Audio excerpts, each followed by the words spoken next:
15% des femmes, 7 ans d'année d'errance, 100 € de dépenses moyennes non remboursées par mois, un impact global sur la vie affective, personnelle et professionnelle.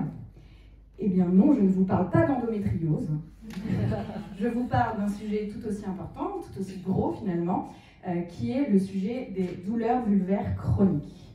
Les douleurs vulvaires chroniques, c'est toutes les sensations qui sont désagréables et parfois invalidantes, qui touchent aujourd'hui plus de 3 millions de femmes en France et qui sont causées par des pathologies qu'on connaît assez mal, comme la vulvodynie, la névralgie pudendale ou encore le lichen scléreux vulvaire.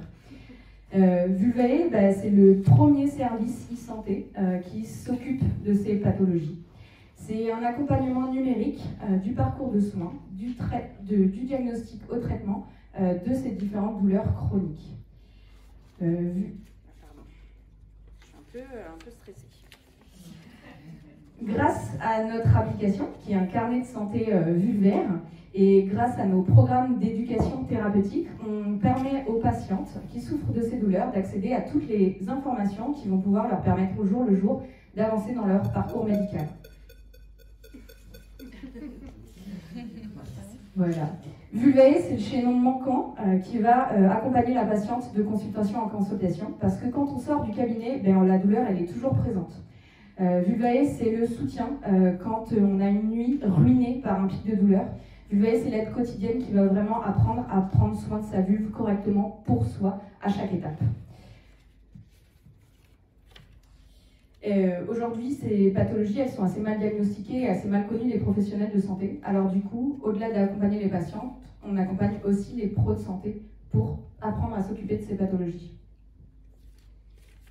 En 2 ans d'existence, on a déjà plusieurs centaines de patientes à accélérer leur parcours de diagnostic et de soins.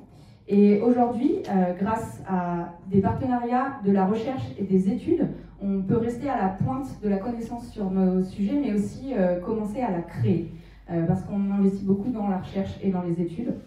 Et notre comité scientifique, composé de 10 femmes toutes pros de la santé vulvaire, nous accompagne sur chaque initiative. Et aujourd'hui, notre objectif, c'est d'aller de plus en plus vers le développement d'une thérapie digitale complète qui accompagnera chaque patiente, chaque vulve, du diagnostic aux soins, au traitement. Ce développement, pour l'instant, on l'a fait uniquement sur fonds propres et on l'a développé par nos propres moyens. Et aujourd'hui, on est en train de négocier un partenariat qui n'est pas du tout une levée de fonds parce qu'on n'a pas réussi. Mais un partenariat qui va nous permettre d'accélérer et de transformer notre engagement de pionnier, je le répète, on est les premiers à faire ça, en puissance de leader, en investissant sur le digital mais aussi sur le produit. Et c'est pourquoi aujourd'hui on a besoin de soutien pour co-créer des choses ensemble, co-créer des études, co-créer de la recherche, et notamment en recherche fondamentale sur la vulve, parce qu'on connaît très très mal la vulve, y compris son anatomie. Et pour aujourd'hui pouvoir aller plus loin en développant les produits que les personnes qui ont ces douleurs attendent pour prendre soin de leur vulve. Du coup, j'aimerais bien moi aussi être à 7 clics du diagnostic et du traitement. Et donc je vous propose de construire ensemble cette thérapie digitale pour que la santé sexuelle féminine soit enfin reconnue et qu'elle soit sans douleur. Merci beaucoup.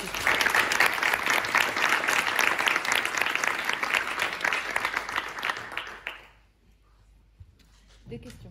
Oui. Je voulais te demander quel est le business model de Vulvae et comment tu le vends aux B2C ou B2B.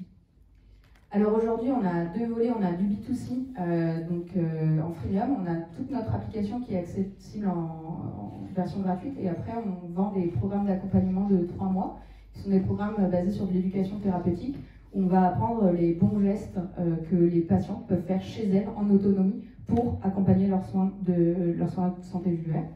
À côté de ça, on a développé donc, de la formation de soignants. Donc on vend aussi en B2C des formations aux soignants qui s'intéressent aux douleurs vulvaires.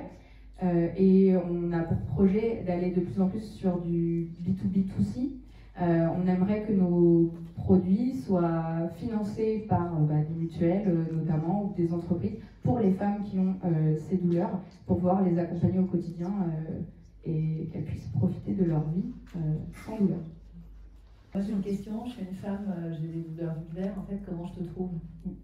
Alors aujourd'hui, on a investi beaucoup sur la communication digitale, donc pour faire de la notoriété, de l'awareness sur les pathologies, parce qu'un des premiers gros obstacles qu'on rencontre, c'est la connaissance de ces pathologies. Les femmes qui ont ces douleurs, on leur a dit c'est normal, c'est dans la tête, ça va passer, vous inquiétez pas, ça arrive à tout le monde. Donc en fait, elles se sont mises dans la tête que ça n'existe pas, ou alors qu'elles ont un problème de frigidité, de sexualité. Donc on s'est mis là où on parle de sexualité le plus, donc sur les réseaux sociaux, et on a créé une communauté et des outils qui permettent aux femmes de réaliser qu'en fait elles n'ont pas un problème sexuel, elles ont un problème de santé qu'elles peuvent faire soigner. Et après, ce qu'on fait beaucoup, c'est qu'on passe maintenant de plus en plus par le réseau de soignants qu'on a développé. Donc on s'associe beaucoup avec des sages-femmes libérales qui du coup utilisent nos produits et nos services pour accompagner leurs patientes dans ça. Et aujourd'hui, je suis assez fière de dire qu'on est prescrit, enfin en tout cas on est inscrit dans les ordonnances de certains médecins qui nous aident à développer le projet. Tu parles de produits, est-ce que tu peux en dire un petit peu plus? Alors oui, donc du coup pour l'instant on s'est concentré sur faire des produits digitaux, donc on a une app et des programmes d'accompagnement thérapeutique.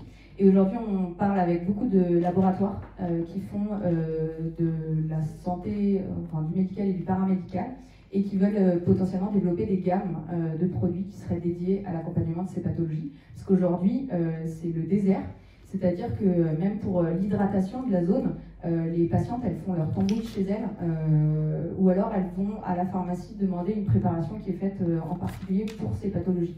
Donc aujourd'hui, il n'y a rien de packagé qui existe, qu'on peut utiliser. Voilà. Il y a des choses pour les mycoses, par exemple, mais encore, on pourrait vraiment améliorer ça. Et aujourd'hui, par exemple, pour hydrater, pour les problèmes de sécheresse, elles font leur mélange à la maison avec de l'huile d'onagre, des capsules. Il y en a qui mettent du CBD et puis elles mettent des huiles essentielles. Alors là, oh mon Dieu, parce qu'elles ont lu ça sur... Enfin bref, c'est un gros secteur produit à structurer. Et on a plein d'idées. Labo. Ouais. Juste une dernière, bon, je sais pas si c'est la dernière, mais vous faites ça toute seule, vous avez une équipe, est-ce que vous pouvez un peu plus parler de votre équipe? Il y a 2 ans, j'ai créé ça avec mon cofondateur Paul Morin, qui lui s'occupe de toute la partie design digital, mais design produit aussi. Il est designer industriel de base. On a intégré dans l'équipe une CTO qui est data engineer et qui est naturopathe en santé féminine.